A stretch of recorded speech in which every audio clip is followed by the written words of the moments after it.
Alhamdulillah Rabbil Alamin. Nahmadu wa nasta'inu wa nastaghfiruh wa na'udzu billahi min shururi anfusina wa min sayyiati a'malina. May yahdihillahu fala mudilla lahu wa may yudhlilhu fala hadiya lahu. Puji syukur kita ucapkan kehadirat Allah Subhanahu wa taala atas rahmat, nikmat dan karunia-Nya pada pagi hari ini 24 Februari 2022. Kita kembali lagi hadir dalam rangka bincang-bincang kita podcast di Penyuluh Agama Islam Kemenak Kota Tebing Tinggi. Kali ini hadir bersama kita Al-Ustadz Dr. Randus Haji Sibarani ataupun yang dipanggil biasa dengan Pak Daulat Sibarani. Assalamualaikum Ustadz. Waalaikumsalam. Baik Ustadz, kita hari ini coba mengkaji yang agak lagi hangat sedikit ini Ustadz. Terutama memang bacaan baru-baru ini dibahas di MUI Sumatera Utara nih Ustadz ya. Iya.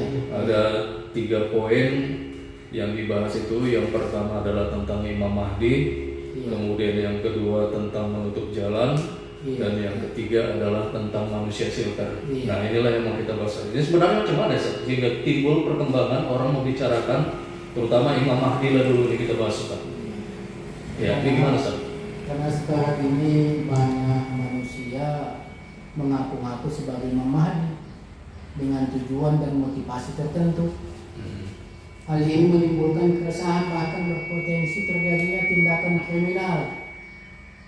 Ya, maka dengan demikian ya perlu juga diberikan bimbingan dan arahan kepada masyarakat supaya masyarakat itu tidak terjebak dengan pengakuan-pengakuan orang yang mengaku dia sebagai Imam Mahdi. Jadi itulah melatar belakangnya kenapa muncul kembali dipermasalahkan tentang Imam Mahdi ini. Jadi maka dengan demikian sebagai seorang muslim memang kemunculan Imam Mahdi itu adalah sesuatu yang memang kita mengimaninya. Karena itu adalah sesuatu yang gaib dan itu adalah merupakan akidah Islam. Mesti harus kita percayai bahwa Imam Mahdi itu nantinya akan muncul. Nah, maka dengan demikian, dengan itulah alasan-alasan orang mempunyai kesempatan untuk memunculkan dirinya sebagai Imam Mahdi. Yang menjadi persoalan itu kenapa bisa ini timbul fatwa menyatakan bahwasanya hari ini timbulnya Imam Mahdi, apakah lantaran di tengah-tengah masyarakat sekarang orang banyak yang sudah mengaku-ngaku adanya Imam Mahdi gitu Ustaz? Iya, memang begitulah. Banyak yang menyatakan dia adalah Imam Mahdi. Padahal tak jelas juga bahwa dari segi pendidikannya pun tidak menunjukkan dia tamatan dari ilmuwan Islam. Jadi dia hanya cukup menyatakan dirinya sebagai Imam Mahdi yang punya kapasitas untuk itu, sehingga tidak jarang bisa menyesatkan umat manusia. Makanya itu dibutuhkanlah dan dibuatlah dan dimintakanlah supaya diadakan semacam bimbingan, arahan, petunjuk kepada umat siapa sebenarnya dan apa ciri-ciri dari Imam Mahdi itu. Oh berarti ada memang ini Ustaz ya, gambaran ciri-cirinya yang memang mengarah kalau memang ke Imam Mahdi itu Ustaz. Kira-kira bagaimana Ustaz supaya para pemirsa kita bisa mengetahui tidak sesat di dalam memahami tentang Imam Mahdi ini Ustaz? Ya, dari beberapa ulama kita dan juga berlandaskan beberapa hadis dari Rasulullah SAW dapat disimpulkan ada beberapa ciri-ciri daripada Imam Mahdi itu. Yang pertama sudah pasti laki-laki. Jadi kalau ada wanita menyatakan dia Imam Mahdi, itu sudah dapat dipastikan sesat dan dia bukan Imam Mahdi. Yang kedua adalah keturunan Nabi Muhammad SAW. Jadi silsilahnya mesti harus sampai kepada Rasulullah SAW. Ini yang harus diketahui betul nih sejarah nasabnya misalnya. Iya. Jadi oleh karena itu kalau ada orang yang menyatakan memunculkan dirinya sebagai Imam Mahdi, perlu harus kita teliti silsilahnya. Apakah menyambung menyambung kepada Rasulullah SAW apa tidak. Iya. Kalau tidak menyambung, berarti sudah pasti itu tidak merupakan Imam Mahdi. Yang kemudian dia memiliki nama Muhammad bin Abdullah. Oh, ini mengikut kepada keturunan daripada orang tua Rasul sama dengan Iya. sama dengan Nabi Muhammad kan namanya Muhammad bin Abdullah. Kemudian yang selanjutnya yang paling penting juga dia senantiasa menegakkan keadilan. Nah, jadi ditegakkannya keadilan itu, ditegakkannya kebenaran itu. Jadi kebenaran dan keadilan di situ yang sesuai dengan prinsip Islam. Syariat Islam. Iya, sesuai dengan petunjuk Rasulullah SAW itu sendiri. Ya, kemudian juga berdahi lebar. Tapi ini kan banyak manusia yang demikian. Iya, apalagi dia demokrasi. Jadi itu dia. Tapi memang begitu ciri-cirinya. Ciri-cirinya. Kemudian dia memiliki gigi yang rapi. Dia dibayat antara rukun dan makom, artinya di rukun Yamani dan makom Ibrahim. Jadi dibayat di Ka'bah ini sebenarnya. Kalau dia memang nanti betul menyatakan dia Imam Mahdi dari Ustaz ya? Iya, bukan di Indonesia ini, bukan di luar itu. Tetapi berarti ada secara pembaitannya dari Ustaz ya? Umat manusia di situ menyatakan mengangkat dia sebagai imam. Sebagai ikutan. Ya sama dulu dengan pembayat kepada khalifah pengganti Rasulullah SAW itu, artinya diakui oleh kaum muslimin tentang kedudukan mereka itu. Kemudian juga di situ disebutkan dia akan sama, dia turunnya dengan Nabi Isa. Jadi tidak duluan dia dari Nabi Isa, dan juga istilahnya tidak Isa juga duluan. Iya. Jadi bersama-sama dengan Nabi Isa nantinya turunnya Imam Mahdi. Nah itu dia. Jadi itulah antara lain ciri-ciri dari Imam Mahdi yang akan datang itu. Jadi kalau secara gambaran yang Ustadz sampaikan tadi tentang ciri-cirinya itu tadi, ada nggak memang sudah berpotensi seperti itu memang mau turunnya Imam Mahdi itu dari Ustadz? Ya kalau potensi itu ya ada. Ada ya Ustadz ya? Iya. Apalagi kalau dibilang dari gigi yang rapi, dari ciri-ciri manusia bisa, tapi ketika mengikuti prinsip yang dari keturunan memiliki silsilah daripada Rasul itu tadi yang namanya itu yang perlu penjelasan yang jelas. Dan yang kedua dia menegakkan keadilan dan kebenaran. Jadi kebenaran dan keadilan di situ bukan keadilan menurut pikirannya, bukan menurut pendapatnya. Tetapi kebenaran dan keadilan itu berlandaskan Al-Quran dan Sunnah Rasulullah SAW. Itulah antara lain pandangan ulama, kesimpulan yang dibuat tentang ciri-ciri Imam Mahdi.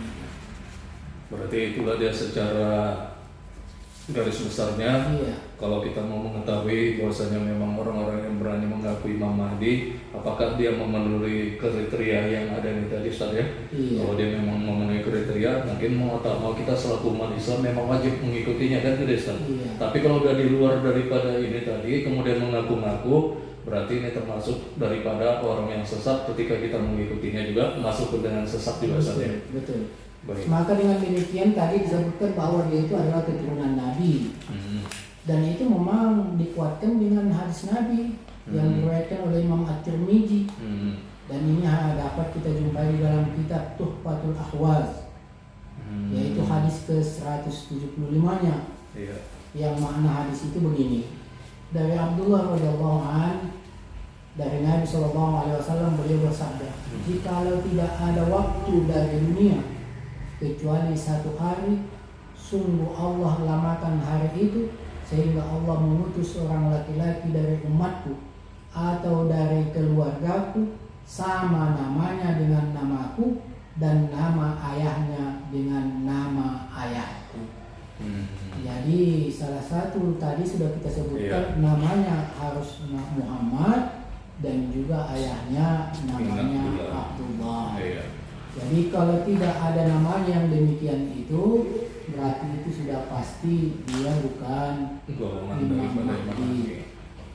Baik Ustaz, kemudian yang kedua lagi Ustaz, supaya para pemirsa juga tahu, Kalau tadi tentang yang baru-baru ini ditetapkan Imam Mahdi, kemudian ada yang kedua itu tentang menutup jalan Ustaz, yang sehingga ditimbulkan fatwa daripada ijtima ulama ini tadi. Karena memang ini persoalan sarana jalannya sekarang, kita lihat memang banyak sekarang ketika orang melakukan hajatan ataupun juga pesta ataupun kegiatan-kegiatan lain, itu sampai-sampai kan menutup jalan, sehingga inilah timbul menjadi sebuah ijtima ulama. Apakah dia ini yang dimaksud ini tadi dalam penerapan ini tadi sesuai syariat Islam atau bagaimana ini Ustaz? Ustaznya silakan Ustaz.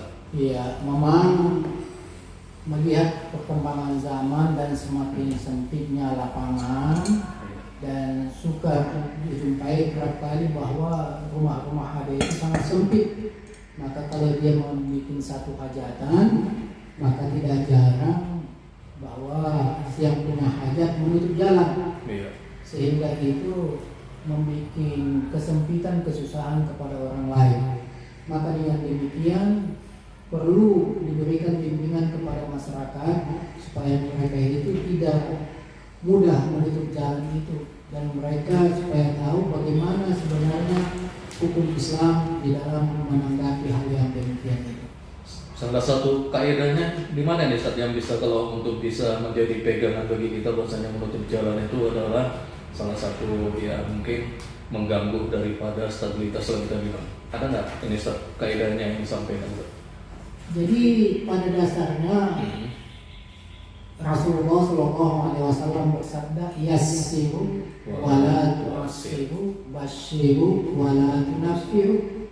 Mudahkanlah, jangan persulit, beri gembiralah, jangan kamu takut-takuti.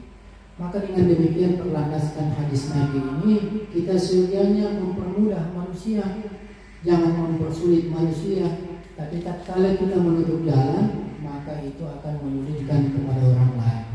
Oleh karena itu, Islam melarang kita untuk menutup jalan itu. Namun demikian, kalau memang itu sudah terdesak dan tidak bisa lagi dilakukan, maka seyogianya yang si punya hajatan jangan menutup semua jalan. Dikasih juga ada paling tidak lewat satu bagi Ustaz ya, secara bergantian. Iya, ada diberikan jalan yang supaya jangan menutup semua badan jalan itu. Iya, kadang gini Ustaz ya, memang ketika jalan ditutup, orang kan kadang ada berpikiran yang tidak-tidak juga gitu kan. Daripada kita membuat orang timbul fitnah yang kemudian memaki ataupun juga yang hal-hal yang tidak baik, kan memang alangkah ada baiknya juga supaya diberikan juga apa yang tidak jalan yang terbaik Ustaz ya. Iya, seperti itulah, supaya tidak termasuk ke dalam kategori yang disebutkan oleh Nabi tadi itu. Tidak boleh kita menyulitkan orang lain. Yang sedianya mesti harus kita permudah kepada orang lain. Dan kalau itu dilakukan, maka dalam pandangan Islam hukumnya adalah haram. Kalau memang seperti yang disebutkan tadi, kalau itu memang satu-satunya jalan, maka jangan ditutup semua jalan itu. Tapi kalau ada jalan alternatif, boleh ditutup jalan itu, tapi dengan catatan yang punya hajat itu mesti harus memberikan petunjuk jalan. Oh, ada dibuat arah markahnya juga Ustaz ya. Iya, arah jalan itu, supaya nanti yang mau lalu lalang itu mudah kemana yang mau dia tuju. Karena kan orang tidak, kadang orang setempat situ aja yang tahu jalan itu. Orang dari luar kan dia bingung nanti. Iya, itulah dia. Iya, jadi pada dasarnya ya silakan kalau dia memang ada bisa alternatif lainnya Ustaz ya. Baik Ustaz. Cuma kalau yang terbaik, kalau memang bisa dan punya kemampuan, ya cari gedung lah. Iya. Tapi kembali kepada apa yang kita sebutkan tadi itu, Islam tidak sama sekali menutup hal yang demikian itu, dibenarkan untuk menutup jalan kalau itu hanya satu-satunya, tetapi jangan ditutup semua badan jalan itu. Karena kalau ada satu akses kan tak mungkin yang lain nanti bisa keluar kan itu dia. Ya baik para pemirsa sekalian, itu tadi disampaikan Ustaz Daulat yang juga merupakan Ketua Komisi Fatwa MUI Kota Tebing Tinggi, bahwasanya dalam pelaksanaan penutupan jalan itu kalau dia cuma satu-satunya jalan jangan ditutup sepenuhnya, tapi berikan juga akses untuk orang bisa melewatinya. Kemudian Ustaz, ini yang terakhir Ustaz, pembahasan kita di dalam istimewa ulama juga ini ada yang namanya manusia silver. Ini manusia silver ini kan orang yang mencari, kita bilang ada yang mencari kebutuhan hidupnya dengan menggunakan tubuh dan badannya yang dicet-cet dengan warna silver, itunya pada dasarnya Ustaz ya. Iya. Dan sempat memang berkembang mula-mula yang dari Jawa nih kalau kita lihat Ustaz, tapi ada sampai juga ke tempat Iya, kita lihat. betul. Nah ini gimana bisa timbul fatwa nih Ustaz?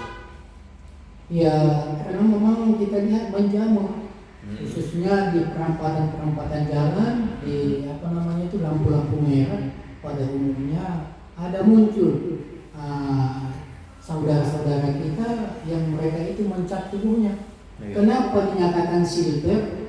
Karena mereka mencat, melumuri tubuhnya dengan cat berwarna perak atau silver itu, sehingga mirip seperti robot dengan tujuan untuk mengemis. Nah, jadi tujuannya adalah untuk mengemis. Jadi motifnya hanya untuk mengemis atau mengais rezeki. Apalagi masih muda-muda lagi nih Ustaz ya. Iya.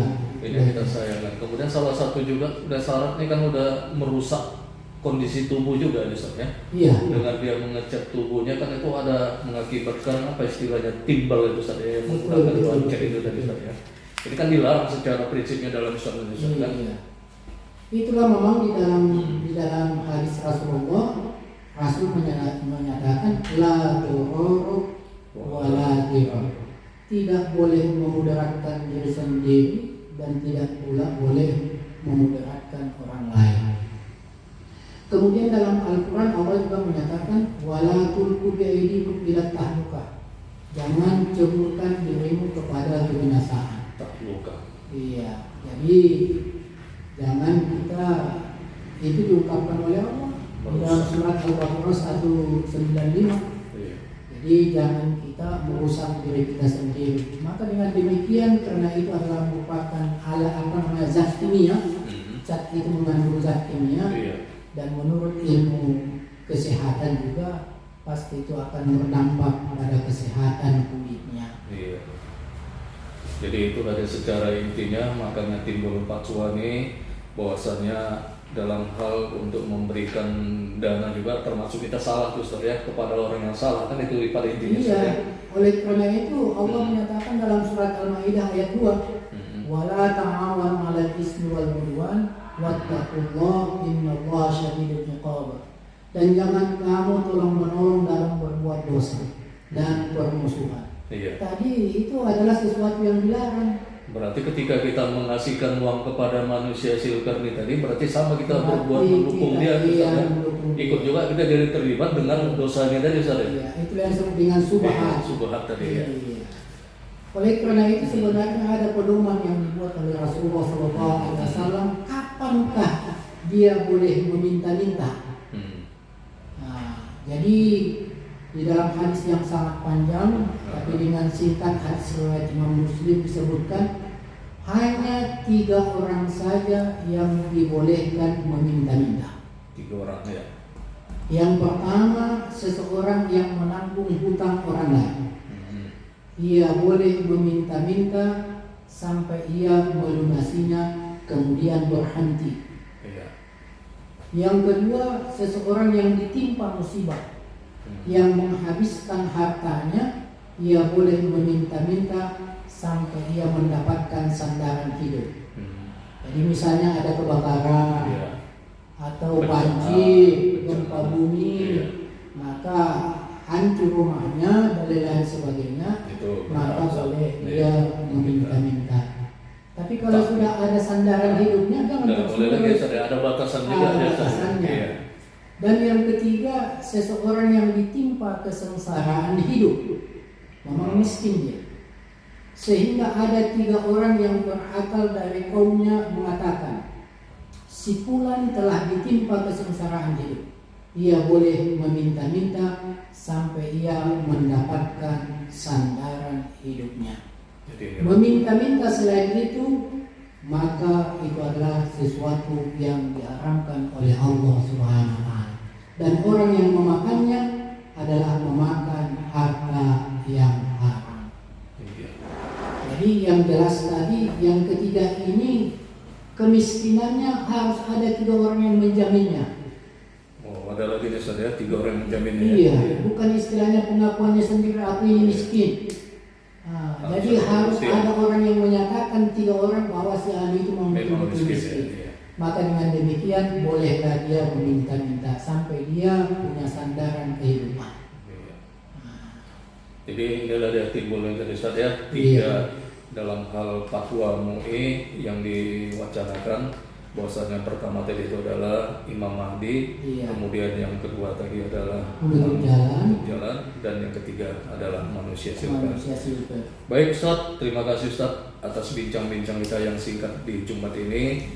Mudah-mudahan para pendengar ataupun yang menyaksikan kami di channel YouTube kami ini, mudah-mudahan Anda dapat bermanfaat dan juga menambah wawasan kita tentang hal paling tidak dalam hal ini fatwa ulama yang dikeluarkan oleh Sumatera Utara baru-baru ini pada tahun 2022 dan juga disampaikan melalui Ustaz Daulat Cibrani yang juga Ketua Fatwa MUI Kota Tebing Tinggi yang merupakan juga wewenangnya untuk dalam hal menyampaikan ini. Sekali lagi Ustaz, terima kasih. Billahi taufiq wal hidayah. Assalamualaikum warahmatullahi wabarakatuh. Waalaikumsalam warahmatullahi wabarakatuh.